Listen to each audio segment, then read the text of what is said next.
This week, Star Trek Lower Decks goes Hollywood, as the crew of the Cerritos finds themselves in an action-packed parody of the franchise's cinematic outings.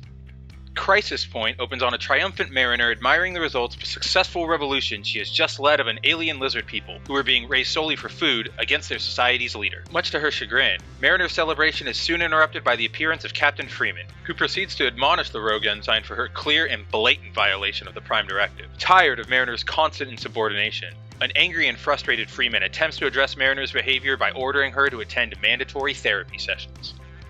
After her first reluctant therapy session with the ship's counselor, Dr. Miglimo, Mariner retreats to the holodeck to wallow in her situation in the company of Tendi and Rutherford, who are engaged in target practice with the holographic Leonardo da Vinci. The three are soon interrupted by Boimler, who informs them that he needs to use the holodeck in order to prepare for an upcoming interview with Captain Freeman. As Boimler initiates a program he created that perfectly emulates the entire crew of the Cerritos, thanks to his unpermitted use of their personal logs, Mariner leaps to reprogram the simulation into her own personal alternative to therapy, much to the surprise of her friends. As a result of Mariner's last-minute manipulation, the Lower Decks crew finds themselves in a movie-styled simulation in which Mariner, Rutherford, Tendi, and a stand-in for Boimler, who instead attempts to complete his preparation rather than engage in the story, raid the Cerritos as a band of violent space pirates. Unfortunately, this merry band is soon broken up, as Rutherford becomes more obsessed with positively interacting with the simulation of his boss, Lieutenant Commander Billups, and Tendi becomes disturbed by the perverse enjoyment Mariner appears to be taking from realistically murdering her crew members. Left on her own, Mariner is soon confronted by a simulated version of herself and, after a lengthy duel, is both defeated and forced to come to terms with her own insecurities, just as the holodeck ends the simulation. Filled with a new sense of pride, Mariner returns to duty with a less antagonistic attitude, much to the surprise of Freeman. Meanwhile, Boimler, who returned to the cinematic simulation in order to complete his interview prep, is shocked to discover Freeman and Mariner's mother-daughter relationship, which had been expertly kept secret from the crew of the Cerritos. Soon thereafter, Freeman meets Boimler for his interview, only for the young ensign to babble incoherently about Mariner before leaving the room, to which a confused Freeman ironically notes that Boimler appears to have failed to prepare for his interview. From the outset of Mariner's simulation, it's clear that most of this episode is intended to be a parody of J.J. Abrams' high-budget cinematic Star Trek trilogy. Aside from its general presentation as a movie, complete with matte black letterbox bars, the holodeck simulation features gratuitous shots of the Cerritos' exterior, gigantic environmental set pieces, and various moments of extended combat.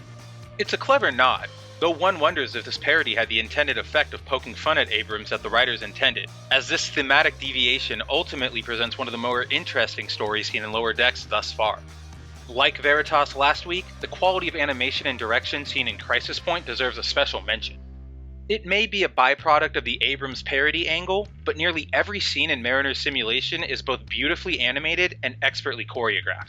In particular, the Cerritos' crash landing and Mariner's mirror match stand as not only a highlight of the series' production quality, but also its sadly missed potential to deliver genuinely exciting story beats. However, also similar to Veritas before it, Crisis Point is betrayed by Lower Decks' signature writing style. While the comedy continues to fail to land, mostly due to the easily predictable nature of most of the series' jokes mentioned in prior reviews, the episode fails to achieve its goal of making Mariner into a more likable character.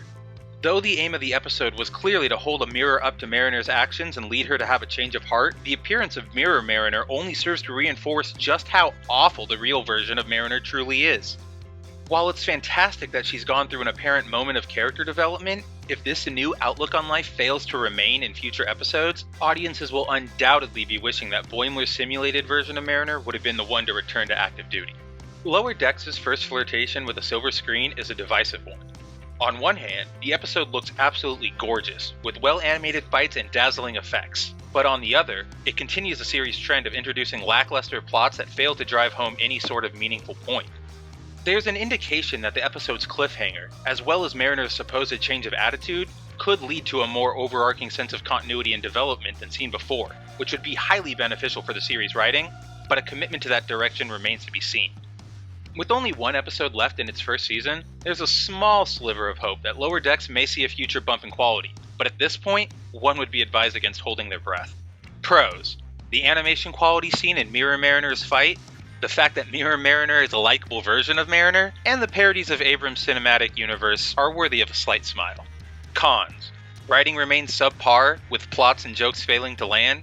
and Real Mariner continues to be insufferable. Overall, a 4.5 for the general episode quality, and an 8 for the episode's spectacular animation.